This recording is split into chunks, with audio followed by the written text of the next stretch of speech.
Dalam hal ini negara harus memiliki namanya land pool, ya. Jadi badan yang menampung tanah tersebut yang tanahnya berakhir, tanahnya terlantar, tanah yang tidak diperpanjang, atau perubahan dari fungsi tata ruangnya. Kadang-kadang kita harus nangis ketika balik nama golongan ini lagi. Tapi apa yang bisa dipakai? Yang bisa dipakai adalah tanah negara itu baiknya kalau yang besar-besar itu di atas HPL dulu. Memang Bank dan Bank Tanah merupakan badan khusus sui generis yang kekayaan negaranya dipisahkan. Maka tata kelola badan ini menjadi badan yang merupakan kekayaan negara dipisahkan dengan modal awal. Nah, yang kita butuhkan sekarang dukungan masyarakat agar kita bisa memberikan manfaat sebesar-besarnya dari tanah ini untuk rakyat. Hadirnya Bank Tanah itu untuk mewujudkan ekonomi yang berkeadilan. Jadi justru bagaimana Bank Tanah pemerintah ini bisa ATR BPN ini dapat menjalankan lebih maksimal lagi dalam mengatur tadi ketimpangan menurun, terus juga sustainability, orang yang mendapatkan tanah diberdayakan dengan baik, tidak cuma diredi saja, dibagi saja, terus setelah itu tidak tahu.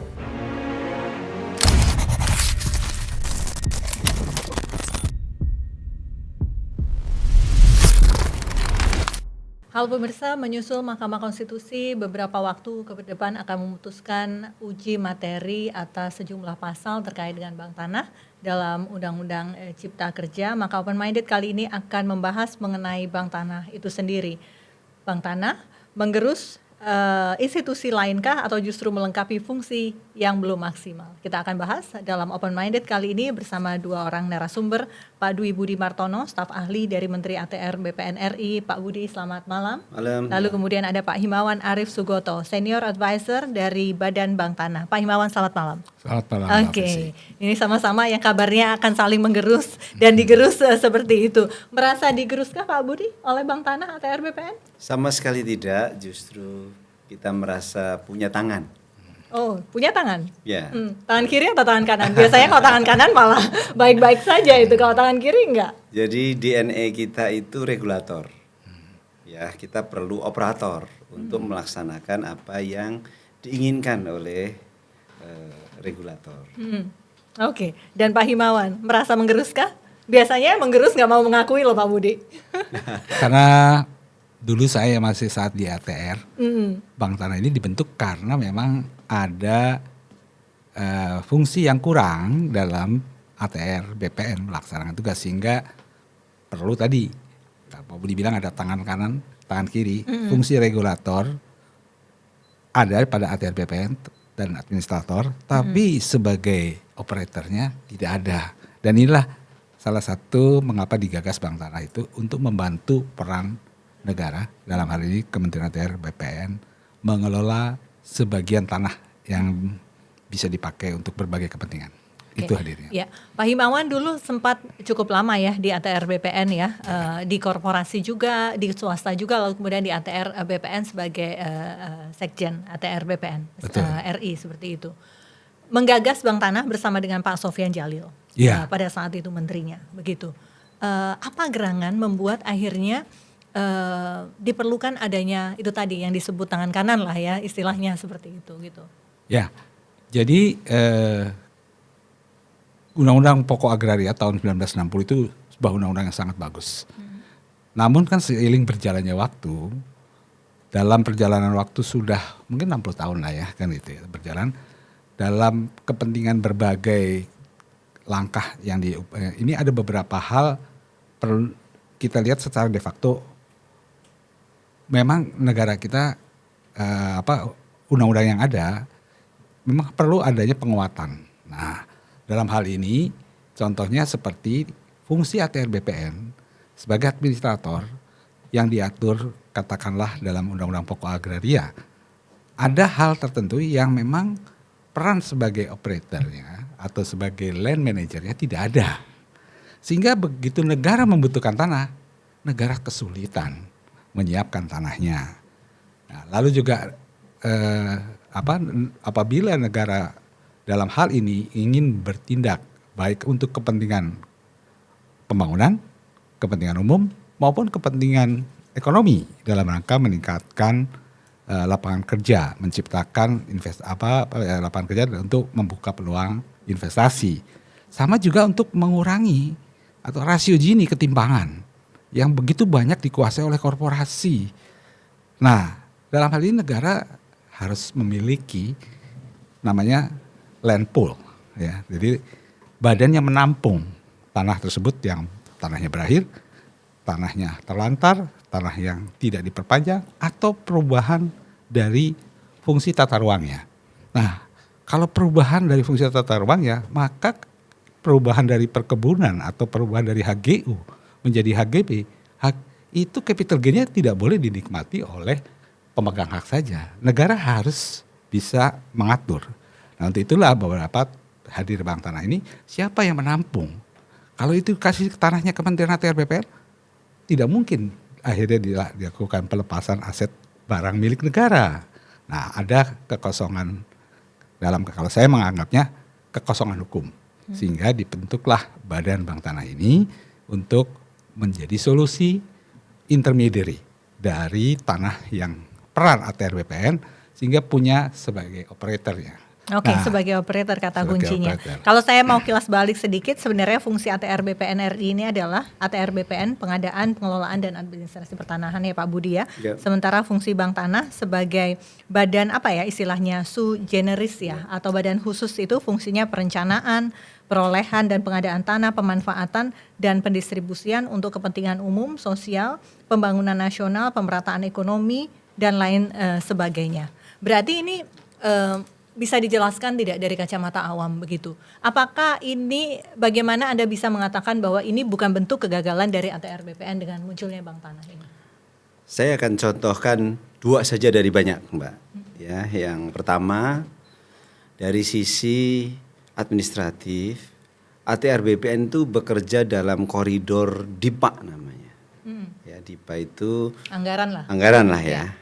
Yang paling tidak 3 hal di sini Mbak Fesi. 1, direncanakan dari Temen 2 atau Temen 1. Ya, dia nggak bisa ujuk-ujuk ada.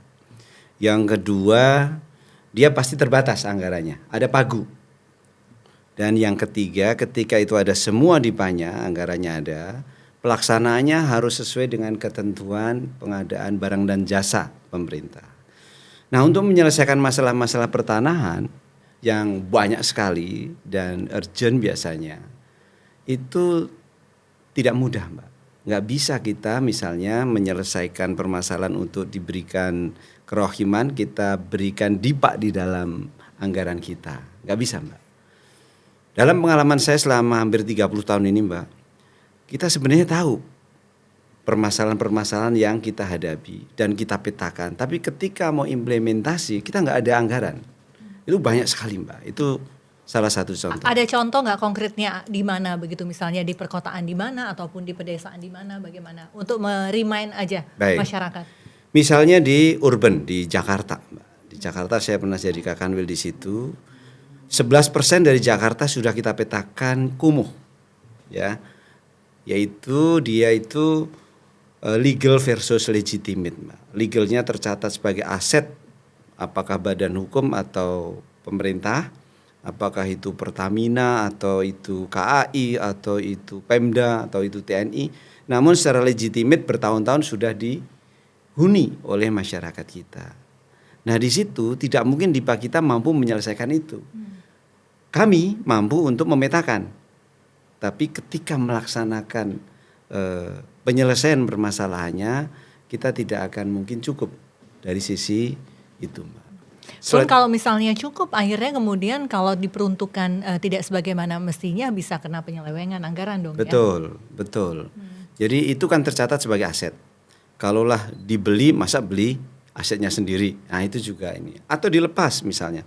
Dilepas juga bisa berhadapan dengan hukum tuh kalau tercatat. Nah yang saling mengunci begini, ATR BPN nggak bisa nih Mbak. Memang ada banyak faktor yang lain, diantaranya tumpang tindih peraturan di situ. Namun dalam kacamata praksis kita butuh operator sebenarnya di situ untuk menyelesaikan masalah itu. Itu di urban Mbak, dan itu hampir di seluruh kota ada. Oke. Tapi jujur-jujuran ini Pak, teman-teman ATR BPN happy nggak dengan adanya Pak Himawan dan kawan-kawan Bank Tanah maksud saya? Kalau kita diberikan alat tentu happy.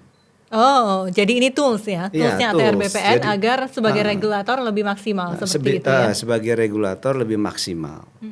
Karena untuk menangani itu kita punya keterbatasan sebagai regulator tadi. Kita bisa, tapi kalaulah hanya sebagai pilot project itu bisa. Demikian juga kalau kita mau konsolidasi tanah vertikal misalnya. Kita sudah membuat visioning tapi pelaksananya nggak ada. Nah itu yang Mbak, salah satu contoh di urban. Di rural itu banyak sekali Kementerian Kehutanan itu sudah melepas kawasan hutan.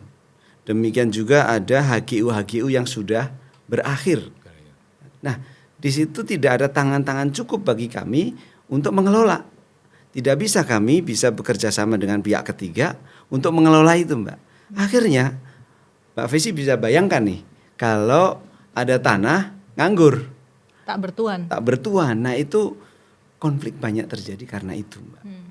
Nah, itu satu sisi. Saya ingin contohkan sisi yang kedua. Saya tadi janji 2 contoh saja, Mbak. Misalnya untuk mengelola tanah negara bekas hak. Ya, kalau kita berikan HGU misalnya yang besar kepada suatu badan hukum, itu seakan-akan dia udah lepas tuh Mbak HGU itu. Dia mau ngapain aja bebas. Sudah kayak negara dalam negara ya. Setelah habis itu ada problematika tuh. Tanah negara bekas hak ini apakah dia masih punya keperdataan atau bisa dijadikan rebutan? Atau harus bagaimana? Kita perlu tangan Mbak untuk itu. Oke, perlu tangan, kata kuncinya seperti itu. Tapi sebelum ke situ, karena masyarakat ini masih melihat ini sebagai, ini apa sih sebetulnya badan baru ini? Karena masyarakat kita cukup skeptis dengan munculnya ada badan baru lagi seperti itu. Tapi sebelum ke situ Pak Himawan, mengenai itu tadi, DIPA tadi, anggaran tadi. Anggaran Bank Tanah yang saya tahu juga tidak terlalu besar ya, begitu 2,5 triliun atau 1,5 triliun, tolong saya dikoreksi kalau salah begitu. Apakah kemudian bisa berbuat banyak hal dengan anggaran yang sedemikian tidak terlalu besar ini?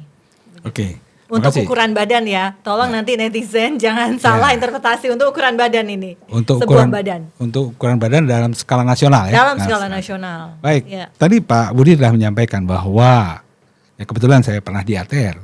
Betapa sulitnya kita mengeksekusi. Katakanlah dari aspek masalah anggaran saja, keterbatasan anggaran. Belum lagi aspek governance yang agak sulit kan itu, karena institusi negara, kementerian lembaga negara dia tidak bisa sefleksibel itu.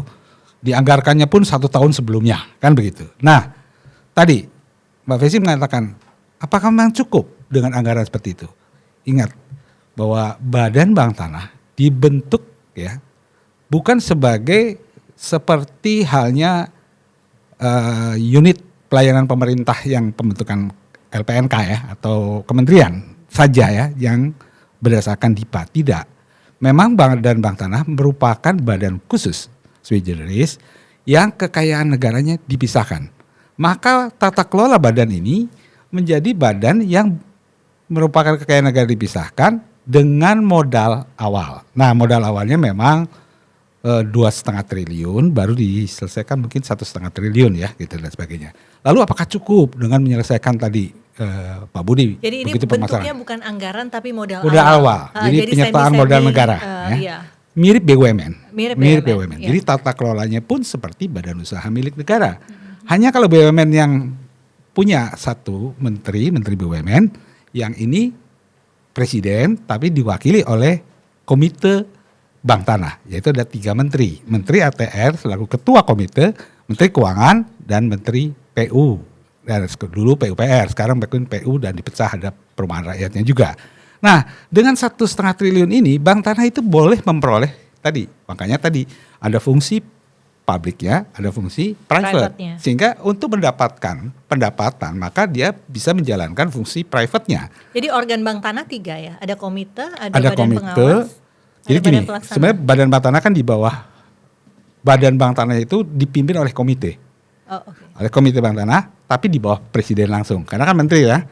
Lalu ada sekretaris komite yang mengkoordinir karena menteri tidak mungkin bisa. Nah, ada organ pelaksananya. Organ pelaksana itu ada dewan pengawas yang terdiri dari perwakilan kementerian tadi, ya, sama badan pelaksana yang dipimpin oleh kepala badan pelaksana. Nah, ini semua pure profesional. Pure profesional. Kalaupun ditugaskan, dia harus lepas dari penugasan PNS-nya, kan itu. Jadi dia mungkin mundurkan diri atau ditugaskan. Jadi ininya payroll-nya berpindah, ya gitu. Nah, badan ini tentu tadi untuk sustainable, maka tadi dia harus memiliki pendapatan. Tapi kalau dilihat dari pendirian badan ini, badan khusus dengan kekayaan negaranya pisahkan dan nirlaba, loh kok non profit? Apa bisa sustain?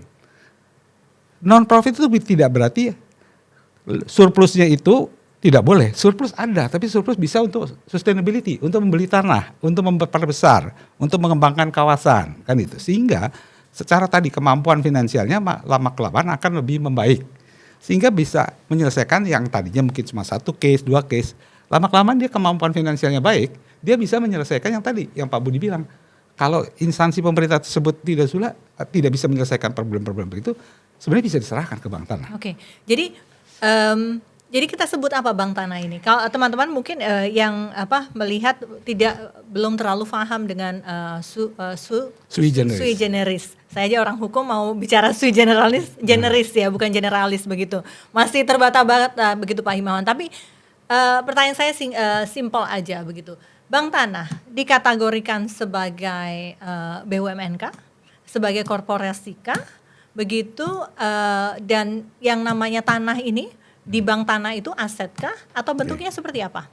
Jadi tadi sebenarnya istilah sui generis memang relatif baru ya. Kita kenal ada badan hukum publik, badan hukum milik negara kan itu ya, dan juga badan hukum private ya kan itu dan sebagainya.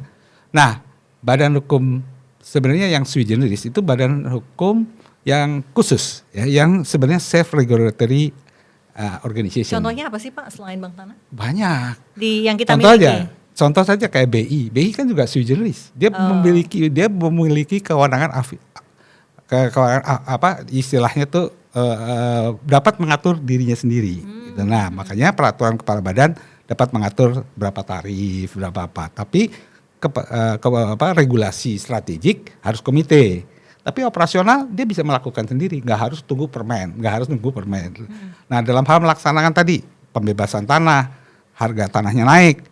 Nah, kalau di instansi pemerintah nggak bisa, karena dipanya sudah tergantung. Nah, Bank Tanah kan karena dia as a business entitas, dia bisa dealing di sana lebih mahal, nggak apa-apa. Saya nanti bisa leverage lebih tinggi kan gitu, sehingga secara hitungan ekonomi, business judgment role, Bank Tanah bisa melakukan hal tersebut.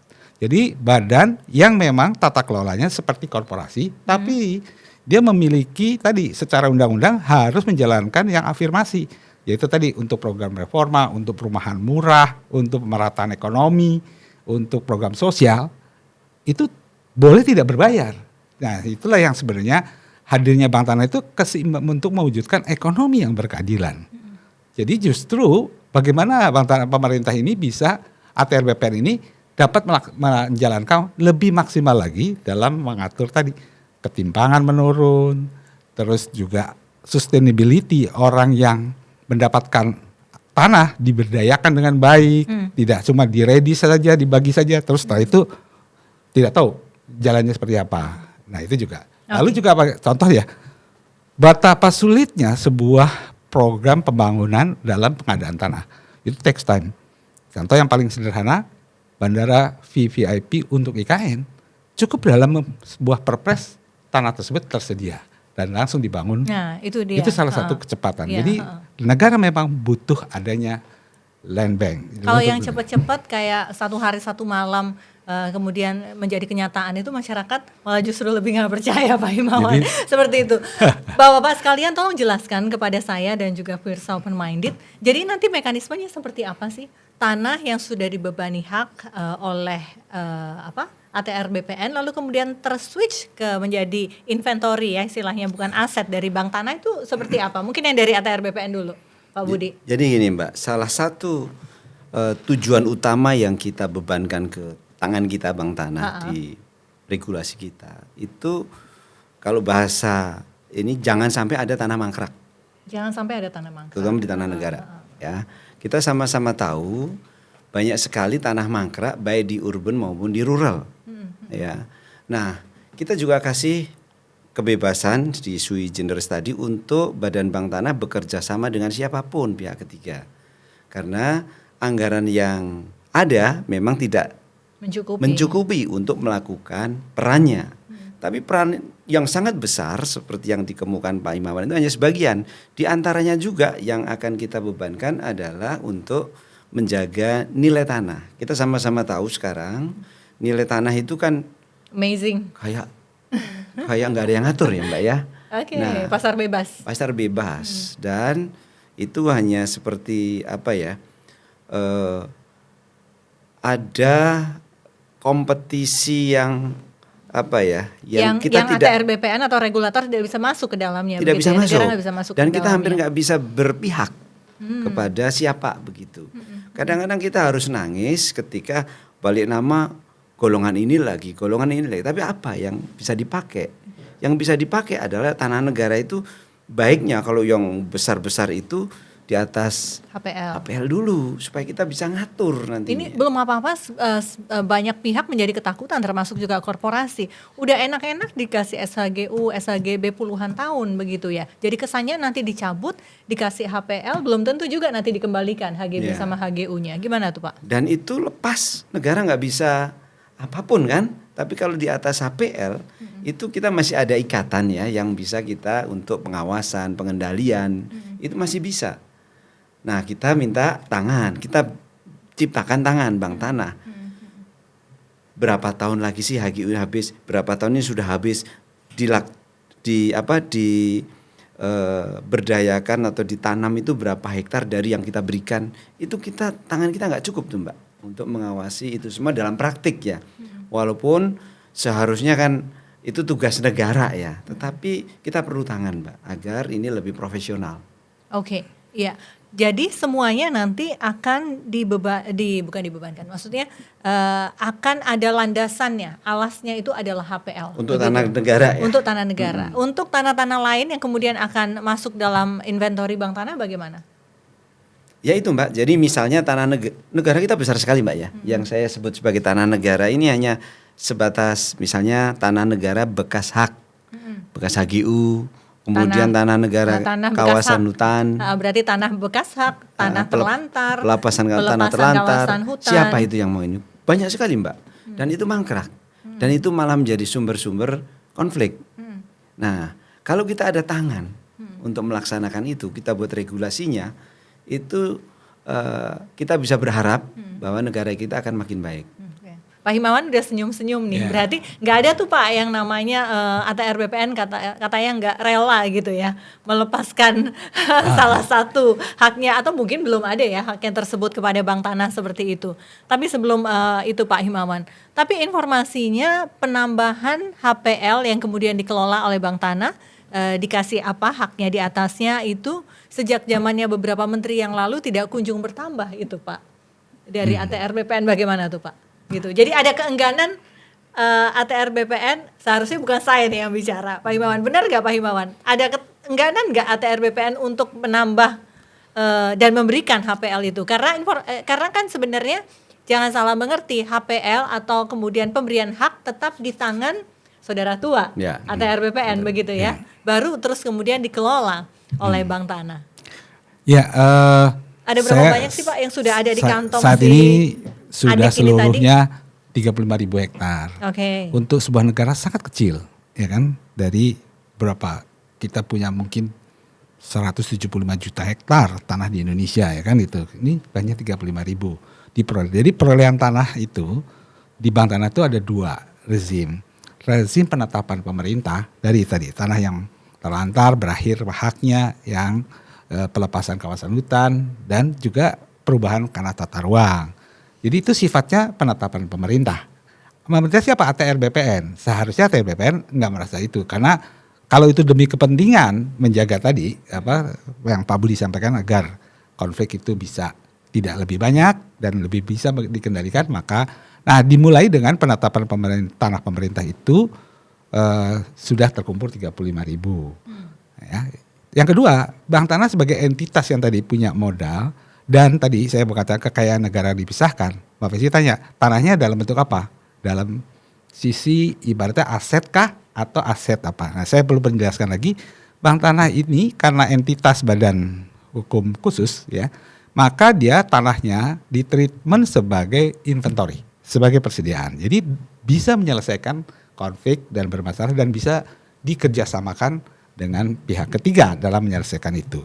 Nah, dengan seperti itu sekarang, apakah sekarang saat ini kok rela atau tidak? Mungkin sebelum perjalanan kan ada dari pimpinan menteri yang, tapi saya yakin rapat-rapat sampai bahkan tadi pagi kan ada rapat FGD antara kementerian sama Komisi 2. Artinya menunjukkan bahwa baik legislatif maupun pemerintah ingin memperbesar lingkup ataupun peran dari Bank Tanah untuk menghadirkan keadilan, ekonomi berkeadilan. Nah, jadi kalau kita melihat sebenarnya saya sangat yakin memang Bank Tanah ini sekarang masih sangat kecil. Kalau dibandingkan dengan satu developer aja yang udah punya ataupun satu perusahaan sawit itu punya mungkin jutaan hektar, kan di ratusan ribu hektar. Ya ini pada suatu saat ke depannya anak cucu kita akan tinggal di mana? Nah, disinilah negara mulai menyiapkan. Kalau sekarang mungkin orang masih pada nolak seperti kenapa? Berita yang terlalu mengenai Bank Tanah itu sampai ada teman, ini jahat ya pemerintah, ini Bank Tanah ini tukang nyaplok-nyaplok tanah. Karena yang disampaikan tuh seolah-olah nanti tanah yang terlantar, apalagi suka berita kafling kosong, di negara kasih Bank Tanah. Salah sekali. Gimana tuh Pak? Bisa Bapak jelaskan tidak asumsi itu? Bisa, karena apa tadi? Penetapan pemerintah kan oleh ATR BPN. Jadi ATR BPN kan juga nggak mungkin tanah yang masih punya masyarakat itu diambil, ditetapkan terlantar begitu saja. Ada mekanisme penetapan tanah terlantar. Setelah itu juga dilihat apakah nanti diberikan ke Bank Tanah atau langsung diredistribusi. Itu tergantung menteri lagi. Gitu. Nah, jadi sebenarnya Bank Tanah terlalu ya mungkin karena ya butuhnya kita lah sosialisasi seperti ini untuk memahami Bank Tanah itu hadir justru nanti mewujudkan tadi ekonomi atau tanah yang berkeadilan. Hadirnya tujuannya gitu, fungsi dan peran negara, kedaulatan negara dalam mengatur tanah akan lebih baik. Karena tadi regulator dan administrator yang ada, tapi operatornya tidak ada. Contoh saja kita melihat begini, Batam itu bisa menjadi lebih baik mendatangkan investasi dan sebagainya apa? Karena Batam itu model dan miniatur Bank Tanah level pulau dan sebagainya. Dan di sana ekonomi tumbuh dengan baik. Nah, seperti penciptaan lapangan kerja lebih baik, kan begitu. Nah, model Bank Tanah yang di Indonesia ini memang terlalu besar ya. Jadi ada di beberapa negara, ada Bank Tanah yang hanya khusus seperti program reforma agraria, seperti halnya di Taiwan, ada yang khusus di urban, yaitu di Jepang, di Korea dan sebagainya. Tapi ada juga beberapa ada yang nasional ada yang secara gitu. keseluruhan, beberapa general land banking ya itu. Waktu zaman pembentukan itu studi bandingnya kemana saja? Banyak Mbak, di antara yang saya kunjungi itu untuk perkebunan itu ya Velda, misalnya Velda di Malaysia ya. Dia begitu suksesnya, ininya jadi besar sekali Mbak, dia Velda itu, dan petaninya jadi cukup berdikari, dia mendapatkan akses yang luar biasa. Itu cita-cita kita di rural semacam itu. Atau untuk kepentingan swaka misalnya di Amerika itu ada Bureau Land Management ya. Nah di sana juga sudah ada semacam itu di luar regulator, ada ininya. Atau yang di urban kayak tadi di Jepang, kemudian di Singapore Land Authority. Jadi kalau punya operator itu regulasi itu bisa jalan Mbak Fesi. Nah yang kita butuhkan sekarang dukungan masyarakat agar kita bisa memberikan manfaat sebesar-besarnya dari tanah ini untuk rakyat. Itu kalau nggak ada kalau hanya regulator tanpa ada operator akhirnya free fire liberalism. Itu yang kita hindari. Oke. Bapak-bapak sekalian, ini petani yang mungkin belum tersampaikan ya sosialisasi mengenai Bank Tanah ini sudah khawatir gitu kan. Sebelum kita bicara nanti mengenai reforma agraria, taruhlah itu nanti menjadi objek dari reforma agraria minimal 30% diberikan. Jadi ketika ada tanah yang tidak terawat dan lain sebagainya atau habis masa haknya, lalu kemudian ditempelin HPL, lalu dikembalikan lagi, lalu kemudian kemungkinan akan dikurangi minimal 30%. Tapi kata petani, loh kenapa HPL lalu kemudian di atasnya ada hak pakai? Mengapa harus berhak pakai? Padahal itu petani perseorangan, tidak langsung diberikan hak milik saja. Bagaimana menjawabnya? Silakan. Oke. Begini Mbak Vesi. Ya kita sebenarnya program reforma agraria itu program yang sangat bagus. Ya intinya bahwa reforma agraria itu harusnya di atas segalanya. Kan dalam undang-undang dasar kan juga bahwa negara itu harus mengatur tanah, bumi dan seluruh sumber dayanya. Kan itu kan sumber daya agraria yang harus mengatur. Nah, konteks reforma agraria yang sering disalahgunakan seolah-olah Bank Tanah mengambil alih peran BPN menjalankan reforma agraria. Tidak, Bank Tanah dia hadir membantu, jadi menyediakan dari tanah yang tadi diperoleh hasil penetapan, ya hasil penetapan. Tadi Pak Budi ditampung dulu ke Bank Tanah sebagai penampung, lalu 30% minimal harus dipakai untuk program reforma agraria. Dalam program reforma agraria, beberapa negara telah melaksanakan program reforma agraria tersebut. Ada yang sukses, ada yang hancur lebur. Contoh saja ya, kalau yang sukses kita lihat bagaimana Velda, bagaimana Taiwan, dia sukses. Dia kontrol sekali. Tidak hanya redis, tapi juga pemberdayaannya yang sering terjadi setelah redis tidak aksesnya, pemberdayaannya tidak dilaksanakan. Akhirnya mereka cuma punya tanah, jual lagi, kan begitu. Jual lagi ke pihak lain, contoh begitu ya. Tidak ada benefit ekonomi. Kita nggak apa-apa ya menyebutkan suatu negara di Afrika, Zimbabwe, yang dulu mata uangnya lebih kuat dari mata uang dolar. Pada saat pimpinannya pergantian rezim, dia ambil seluruh tanah itu dari seluruh perkebunan yang ada, dari landlord yang ada tuh dia bagi habis ke rakyatnya. Rakyatnya tidak cukup berdaya. Dan setelah itu mereka nggak sampai 2 tahun beralih semua tanah. Hancur. Sekarang mata uang dari Zimbabwe sudah naik 6.000, inflasinya 6.000 ataupun ratusan ribu kali. Jadi melemahnya, bayangkan itu sebuah program yang gagal melaksanakan program reforma agraria. Jadi kita juga melihat hal ini jangan sampai program katakanlah gini tadi, kan dikasih hak pakai dulu. Kita ingin sebenarnya kita akan memberikan hak milik, tapi setelah pemberdayaannya betul, tidak mereka jual lagi. Jadi Bank Tanah tersebut setelah ditetapkan oleh ATR, oleh gugus tugas reforma agraria, dia subjek yang berhak mendapatkan, kita kasih dulu hak pakai sebagai hak sementara. Jika dia Berapa memanfaatkan, tahun itu, Pak Himawan? tertulis di Perpres 10 tahun. Sama dengan kalau reforma yang langsung hak milik, dia juga 10 tahun tidak boleh beralih. Kan sebenarnya sama. Kita kasih dulu hak pakai agar dia punya akses ke finansial. Bisa di leverage, bisa diberikan modal, ya kan gitu ya. Lalu kita lihat apakah dia benar-benar dipakai atau cuma dia punya tanah nanti jadi komoditas saja dijual. Setelah dia bisa memanfaatkan, dia bisa mengusulkan meningkatkan menjadi hak milik. Jadi tugasnya bukan, jadi akan terjadi iri yang loh. Kan nanti menteri, memang kalau menteri mengatakan ini udah nggak pas kalau dikasih ke Bank Tanah, mungkin sudah padat, mungkin sudah itu. Ya itu bergantung menteri, mau di ke Bank Tanah dulu supaya diberdaya atau mau langsung diredis. Itu kewenangannya, makanya tadi, kewenangan reforma agraria itu kewenangan negara. Nah Bank Tanah hanya cuma dari tanah yang ada 30% paling tidak menyediakan, membantu, bukan membantu, menjamin menyediakan. Artinya tidak semuanya untuk kepentingan komersial, kan itu, bahwa itu. Nah jadi itulah jadi masyarakat suka melihat, wah kenapa nggak langsung hak milik? Ya kalau terjadi hak milik, kendalinya tadi yang Pak Budi bilang. Terus dia kalau dijual lagi, dia tidak memberdayakan, kan tujuan negara membagi tanah itu agar tanah menjadi alat produksi, bukan jadi komoditas. Nah itulah yang sebenarnya tujuan dari itu. Nah, jadi dan negara tetap hadir, dengan right. 3 komite itu tadi, komite itu tersebut terwakili oleh kementerian seperti itu ya, 3 kementerian tersebut. Oke. Pak Budi dan Pak Himawan juga, masyarakat masih sanksi begitu ya. Bank Tanah ini jangan-jangan bagi-bagi tanah masyarakat kepada korporasi, begitu ya, kepada PTA, PTB, TBK dan lain sebagainya. Karena ini ternyata tidak saling menggerus. Jadi silakan Pak Budi juga nggak apa-apa, silakan membantu Bank Tanah menjawab. Bagaimana masyarakat bisa memastikan tolong jawabannya jangan, kan nanti transparansi, jangan seperti itu Pak, lebih menukik begitu ya. Karena ada banyak yang seolah transparan, cuman ternyata setelah kita lihat sedemikian rupa nggak transparan begitu. Silakan Pak Budi. Mbak, suara-suara dari masyarakat yang belum percaya bahwa misalnya Bank Tanah hanya akan memfasilitasi investasi, sebagaimana UUCK-nya memfasilitasi investor begitu, itu harus kita dengar.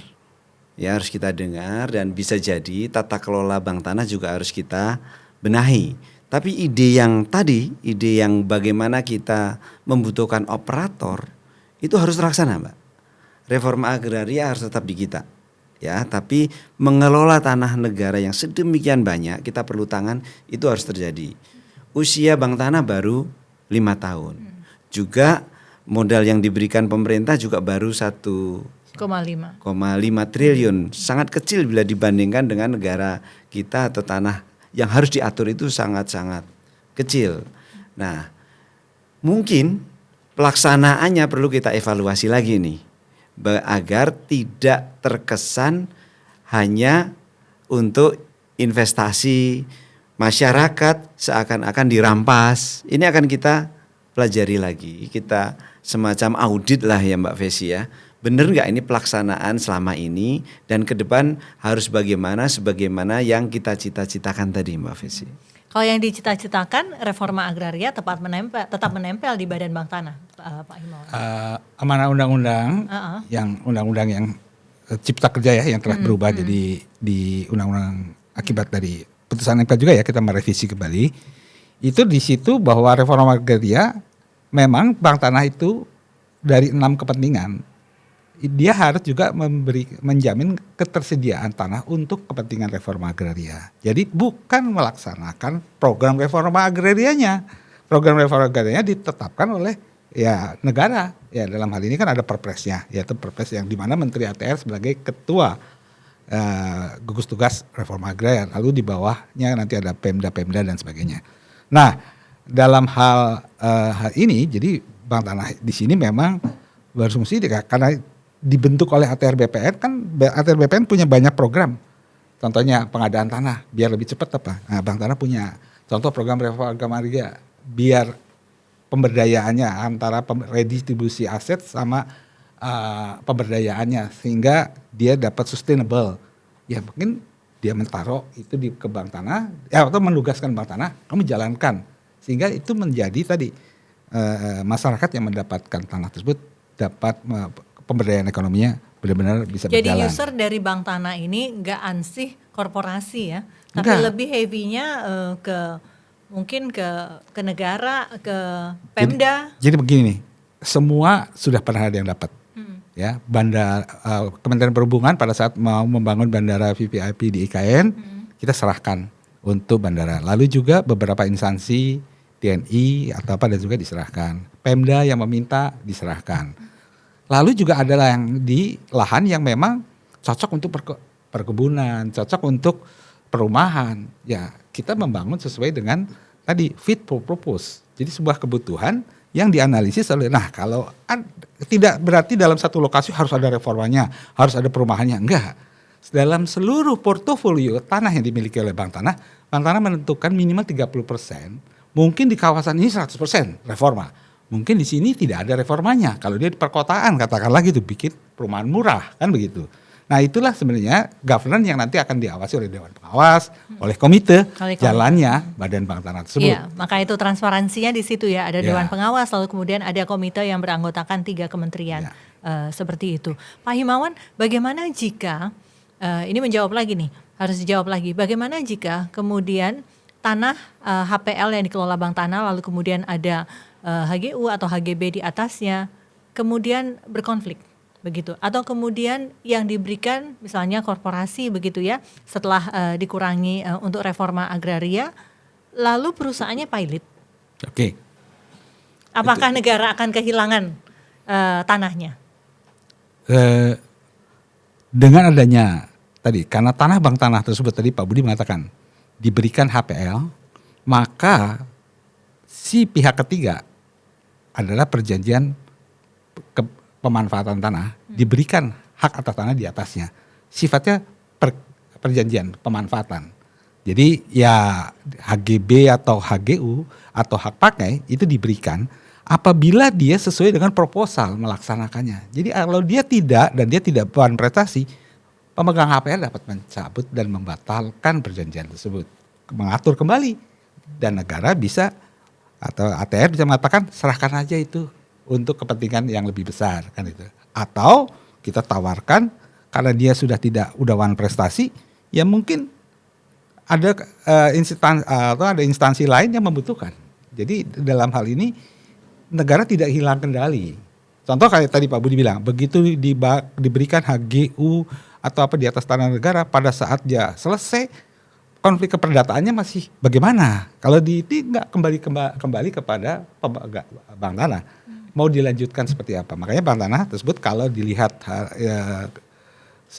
siklusnya bagus panjang, maka dia dapat memperpanjang, sehingga seharusnya investor lebih nyaman bekerja sama di atas tanah Bank Tanah. Nah lalu tadi pada saat untuk menyelesaikan urban, kita mungkin melihat harga tanah tadi yang begitu mahal.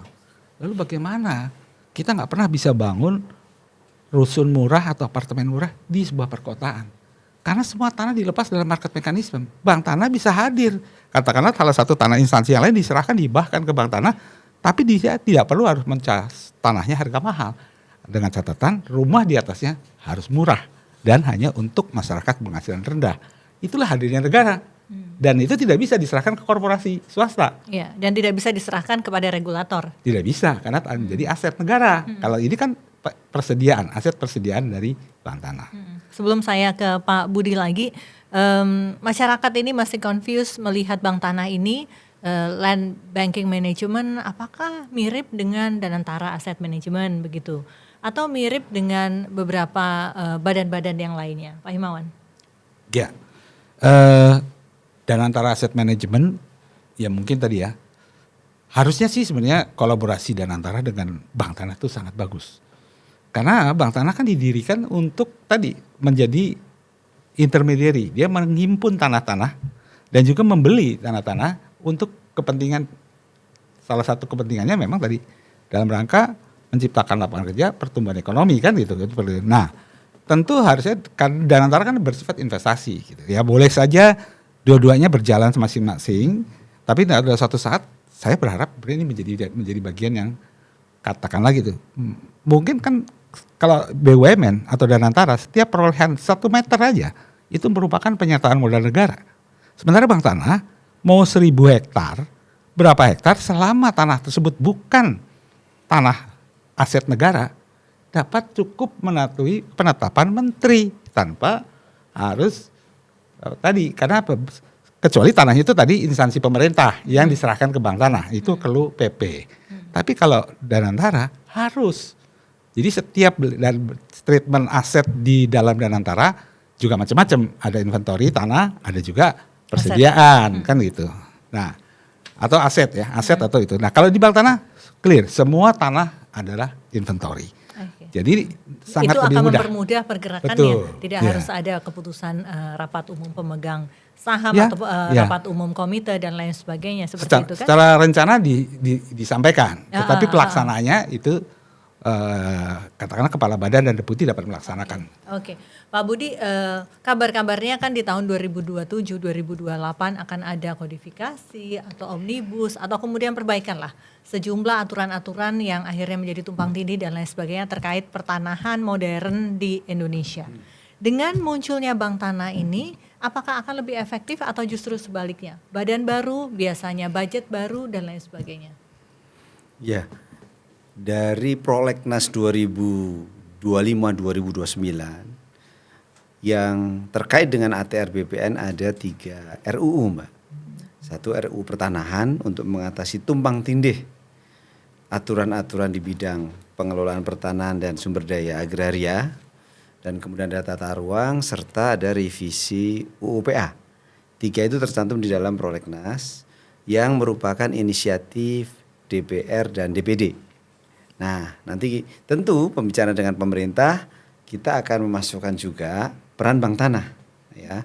Peran Bank Tanah yang seharusnya mungkin akan kita modifikasi atau bagaimana lagi agar perannya benar-benar, misalnya tadi Mbak Vesi bilang Danantara yang tadinya reforma agraria ya.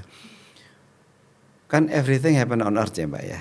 Danantara pasti juga ketika ingin melaksanakan investasinya pasti butuh tanah nih. Apakah untuk pengelolaan sampah, untuk apapun, kawasan industri kan butuh tanah. Nah di sini dengan misalnya ketersediaan tanah-tanah hasil dari pelepasan kawasan hutan dan tanah-tanah yang lain tadi yang kita bicarakan, kalau ini bisa kita kelola dengan baik, tentu bisa menyiapkan untuk Danantara juga, selain untuk rakyat tadi ya. Kira-kira begitu Mbak untuk ke depan. Oke, baik, closing statementnya dari kakak adik dulu lah seperti itu. Bagaimana Bapak bisa meyakinkan bahwa kehadiran Bank Tanah ini ansih untuk kepentingan masyarakat, mengurangi ketimpangan dan menciptakan kesejahteraan ke depannya, Pak Himawan? Ya, sesuai dengan amanat dulu pada saat ide ini digagas. Kalau bicara Bank Tanah kan sebenarnya itu sudah dibahas 30-40 tahun yang lalu. Tidak mungkin itu dibentuk karena ide sesaat. Jadi suatu perjalanan yang panjang akhirnya terbentuk. Nah tujuannya untuk mewujudkan ekonomi yang berkeadilan bagi masyarakat. Karena amanah undang-undang adalah bagaimana negara menghadirkan sebuah keadilan, memakmurkan rakyat. Jadi pasti didirikannya Bank Tanah tidak hanya untuk kepentingan korporasi. Tujuan utama untuk mewujudkan ekonomi yang berkeadilan, rakyat lebih sejahtera. Jadi ini mungkin yang perlu dipahami, tetapi kalau ada beberapa orang yang menganggap itu wajar. Hal yang bagus belum tentu semua orang menganggap itu semua bagus. Jadi ada juga yang mungkin punya kepentingan menganggap ada yang terganggu atas hadirnya badan ini kan sebagainya. Tapi kalau kita lihat pelaksanaannya, programnya, masyarakat yang sudah diberikan untuk pemberdayaannya, mereka nggak ada masalah kan itu. Tapi kalau mereka, saya nggak tahu, ingin memiliki tanah sebagai komoditas, mungkin jadi masalah karena dia tidak mau memberdayakan. Mereka ingin menjadi komoditas. Nah, jadi hadirnya Bank Tanah tujuannya untuk demi ekonomi yang berkeadilan bagi masyarakat Indonesia. Percaya itu. Oke, Pak Budi silakan. Kita ingin negara maju, rakyat sejahtera melalui tanah. Sehingga pengelolaan tanah menjadi sesuatu yang krusial. Kita sudah merdeka sekian tahun, namun pengelolaan tanah ternyata masih belum seperti yang diharapkan oleh rakyat. Kita perlu operator, tidak sekedar regulator. Bahwa perjalanannya dalam 5 tahun ini masih belum maksimal, kita akan koreksi. Semuanya untuk kepentingan kemajuan bangsa dan negara ini. Oke, baiklah. Dan satu hal lagi, mungkin kalau di negara-negara maju sudah ada giant map atau apa itu, peta kadastral dan lain sebagainya, mungkin sudah mulai dipikirkan itu ya Pak Budi dan Pak Himawan, agar semua peraturan itu bisa bersinergi dan kemudian masyarakat itu bisa dengan enaknya begitu loh melihat dalam sebuah one map policy begitu ya. Pak Budi, Pak Himawan, terima kasih sudah hadir di Open Minded. Demikian tadi Open Minded. Kita kembali lagi tentunya dengan topik-topik hangat lainnya. Saya Vesi Alwi pamit. Selamat malam. Sampai jumpa.